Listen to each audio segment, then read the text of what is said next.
A las 7:29 de la mañana reviso los titulares internacionales y prácticamente coinciden en un solo titular: fracasa intento de revocatorio, dice Nicolás Maduro. Se refiere a ese esfuerzo de un pequeño grupo de la oposición venezolana por recoger firmas para revocar su mandato. Esta mañana está con nosotros Fabiola Sabarce, ella es representante de la Asamblea Nacional de Venezuela aquí en Panamá. Bienvenida, señora Sabarce. ¿Cómo está? ¿Cómo amanece? Buenos días, Alexandra. Gracias por la invitación. ¿Qué está pasando en Venezuela y si de verdad ese esfuerzo por recoger firmas para revocar el mandato a Nicolás Maduro contaba con el apoyo de la oposición? Venezuela se sigue consolidando con su unidad y sí, este esfuerzo por el revocatorio era un esfuerzo aislado y no contaba con todo el apoyo de esta unidad democrática que cada vez que tenemos eventos como este se sigue consolidando y sigue trabajando porque tenemos que recordar que las condiciones son muy adversas en Venezuela, ¿no? Yo siempre insisto que esto es una lucha David contra Goliat, pero ahí seguimos y sabemos cuál es el final de la historia, ¿no? Y la unidad democrática sigue trabajando para consolidar y seguirse abriendo espacios, aunque sean muy difíciles y muy adversos, como el caso reciente que acabamos de ver de las elecciones regionales que se repitieron en el estado Barinas. Estas son bastante importantes porque el estado Barinas es un bastión de los Chávez, de la familia Chávez. Y fue tan grande la manifestación del pueblo que no pudieron tapar el sol con un dedo en septiembre y pidieron repetir las elecciones, inclusive descaradamente el opositor que había ganado, Freddy Superlano, lo inhabilitan al día siguiente, a posteriori, ¿no? La verdad que uno no deja de asombrarse los mecanismos tan absurdos que usan. Y bueno, se repiten las elecciones en enero y nuevamente el pueblo ahora se manifiesta, pero con muchísima más fuerza. Y vimos toda la coalición democrática de Venezuela movilizada al estado Barinas, y ahí está el resultado. Recuperaron Barinas y después de 22 años ya no gobierna más un Chávez en esa región. Así que ese es el cambio que se sigue construyendo, es un cambio que se consolida con mucho esfuerzo, porque sabemos que en la coalición democrática todos, como bien lo dice su nombre, somos demócratas y respetamos la manera de pensar de cada uno, por lo cual tiene que avanzarse y trabajar muchísimo en poder construir todo este camino en una Venezuela que no nos han cerrado todas las puertas a los caminos democráticos. Y ahí Pensaba, seguimos buscando. ¿Pensaban ustedes en verdad, y es que no me queda claro si la oposición en general estaba apoyando o veía real este revocatorio y qué significado, qué impacto puede tener eso en el estado de ánimo de los venezolanos, ¿no? En realidad, como te decía al inicio, fue una pequeña minoría, Ujú. porque cada paso que se da ante este régimen que tiene secuestrado todas las instituciones, hay que pensarlo bien, analizarlo bien y sobre todo tener las herramientas para poder ir contra este Goliat, ¿no? Y este proceso, este revocatorio, en realidad fue un grupo minoritario el que lo propuso, como todos somos una democracia, somos demócratas, cada quien puede iniciar. Y también hay que ver que detrás de esto también pasa muchísimo, lamentablemente hay mucha manipulación de la oposición o los falsos opositores. Entonces, lo que sí quiero dejar e insistir, pues, y hacer énfasis, es que no era una decisión de la plataforma unitaria. En su momento y cuando se vayan consolidando los apoyos, y esto no solamente es interno, sino externo, tenemos que recordar que también tenemos la segunda coalición más importante a nivel internacional después de la Segunda Guerra Mundial en apoyo a la democracia en Venezuela. Entonces estos son caminos que se construyen y se van trabajando. Y en este caso era una minoría y bueno, ya vemos los resultados. Y por eso le preguntaba, usted mencionó ahora los falsos opositores, y es que yo creo que eso hace ruido porque no se sabe hasta qué punto es el mismo Maduro que empuja estas cosas para aparentar una fortaleza que tal vez no necesariamente tiene del todo, ¿no? Claro, sí. Sí, eso es una práctica que la verdad que estos regímenes ya cada vez la perfeccionan más, ¿no? Y yo siempre insisto y le hago énfasis a las personas que en verdad se informen bien, vean, no caigan en desacreditar, no ganamos nada destruyéndonos entre nosotros, porque es que el principal que invierte y siembra eso es el régimen, y cada vez esto se ha visto en Cuba, se ve en Nicaragua, se ve en todas estas dictaduras y cada vez lo perfeccionan más, y en Venezuela, si hay algo que invierten los recursos de los venezolanos, no hay dinero obviamente para la salud, para la educación, para los servicios, pero sí hay dinero para invertir en la propaganda del régimen y entre eso alimentar lo que puede ser destruir a la oposición. Entonces, siempre creo que el gran trabajo que podemos hacer, tanto interno como externo y de nuestros aliados, es siempre buscar la información, ir a la fuente para podernos informar, a ver qué en realidad y poder distinguir, como decías tú, qué es lo que de verdad se está trabajando y consolidando para ir avanzando en una salida democrática para Venezuela. Veía un mensaje en redes sociales del presidente Guaidó hablando de una movilización el día 12 de febrero. ¿Qué es lo que va a pasar ese día?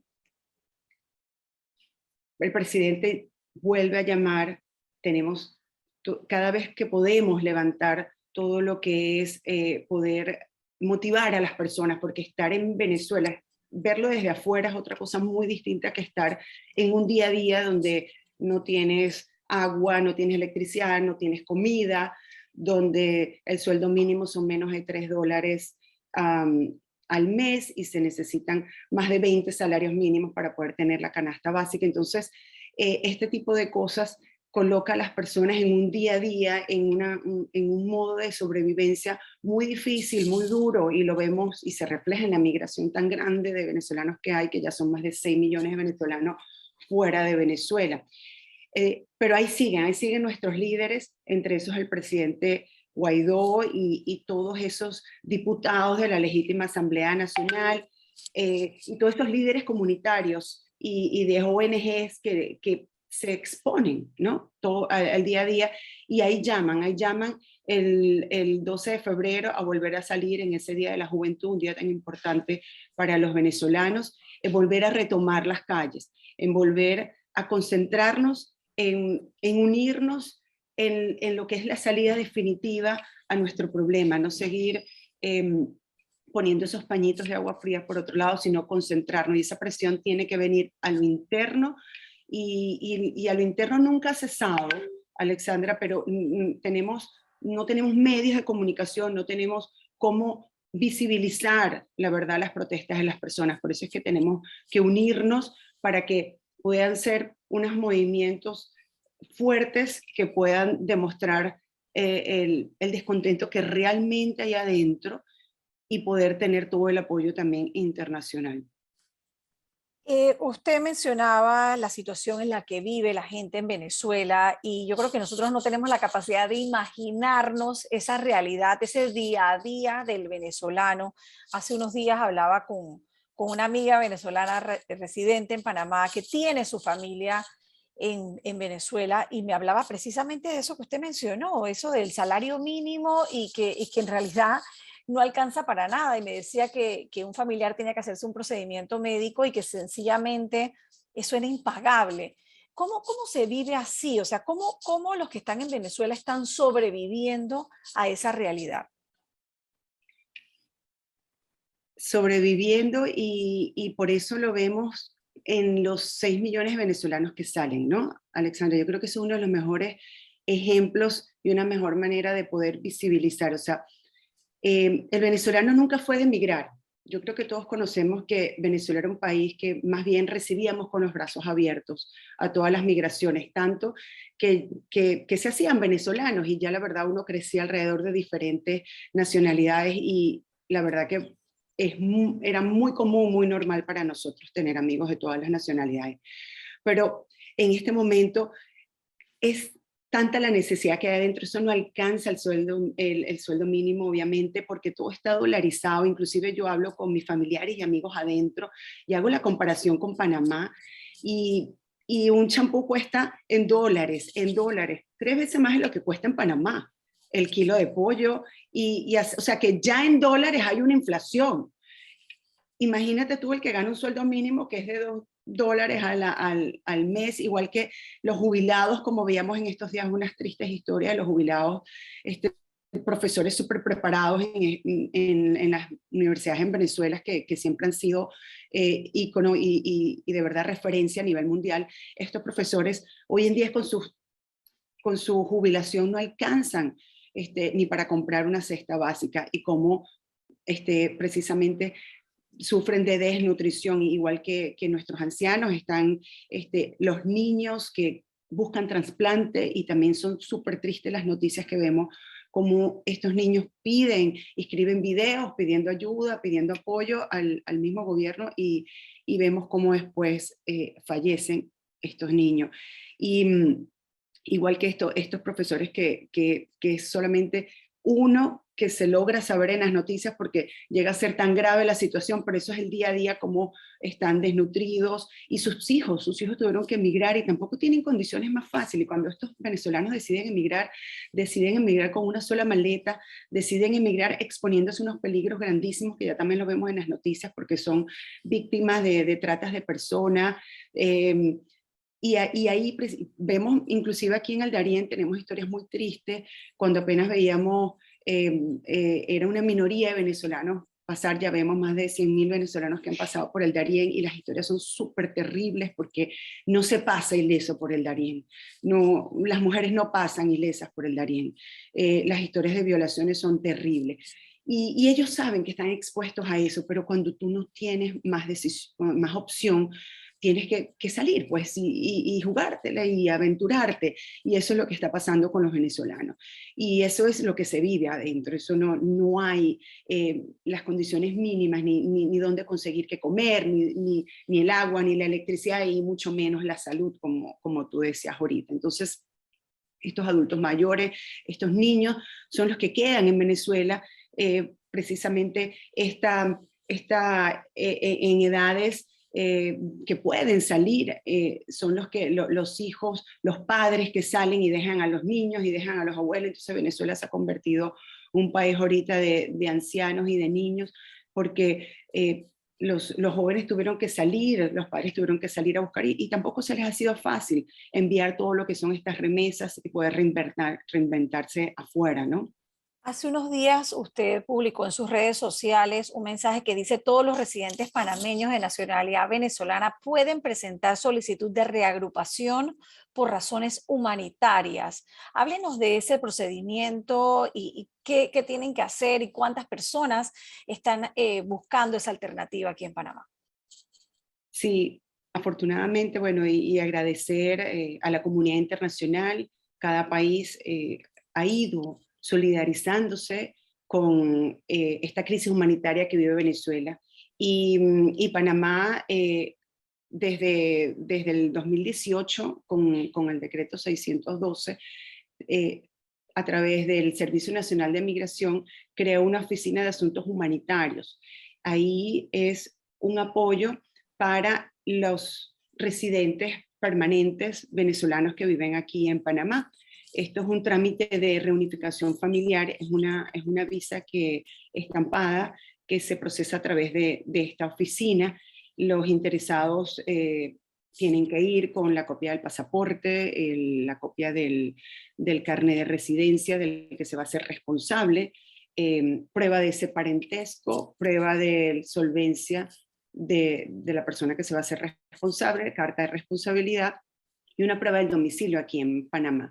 Aquí lo importante de esta visa de reunificación familiar es que hacer énfasis que es de corta estadía, ¿no? Esta misma, después que es tramitada aquí a través del Servicio Nacional de Migración, a través de la Oficina de Asuntos Consulares, los familiares tienen que dirigirse al consulado correspondiente en donde se encuentren para que se la estampen en el pasaporte y puedan entrar a Panamá. Todo esto después de que los venezolanos necesitan visa para entrar a Panamá. Esto es, digamos, una concesión para facilitar a los que ya son residentes y por eso énfasis en el nombre de esta visa, que es de reunificación familiar, pero es de corta estadía.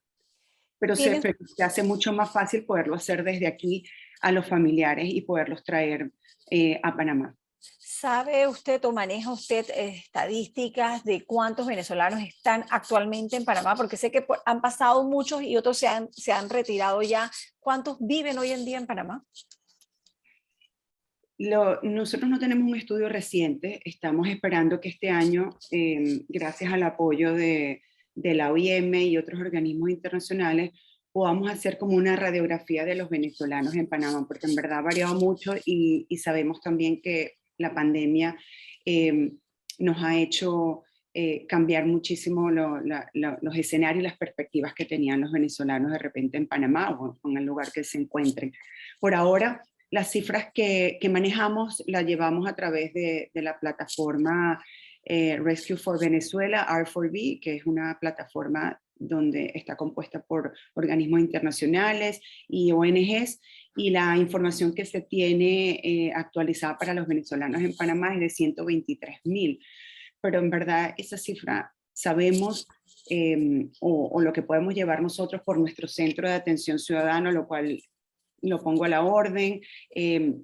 Nosotros tenemos más de 3 años colocando a la orden un email y una página web para que puedan todos informarse mejor, inclusive muchísimos panameños, porque ya los panameños se solidarizan y tienen excelentes amigos o parentescos con familiares venezolanos y también nos viven preguntando dónde buscar esa información veraz, real, a quién le podemos consultar. Yo quiero poner a la orden nuestra página web, que es pa.representacionvenezuela.org, pa.representacionvenezuela.org. Ahí pueden conseguir nuestro email, donde nos pueden contactar. Ahí pueden conseguir una parte que hemos desarrollado gracias a toda esta información que nos llega diariamente, lo que es las preguntas frecuentes, o lo hemos llamado lo que los venezolanos deben saber, los venezolanos que viven en Panamá deben saber. Ahí hay muchísimo, ya casi que el 70% de las preguntas que nos llegan ya tienen respuesta ya automática, así que lo coloco a la orden. Ahí pueden saber sobre esta visa de reunificación familiar y otros temas importantes. Y insistimos que obtener la información de primera mano, informarse mejor, es en realidad lo que nos va a ayudar a poder apoyarnos entre nosotros y construir esa salida democrática. Así que coloco esta página a la orden de todos los que nos escuchan. Y además sé que hay muchos venezolanos residentes en Panamá que escuchan este noticiero y que nos escriben y nos mandan sus opiniones y sus consultas. Así que cuente con los micrófonos de Radio Panamá también para hacer llegar esta información tan valiosa que sé que será de utilidad para todos ellos y sus familias también.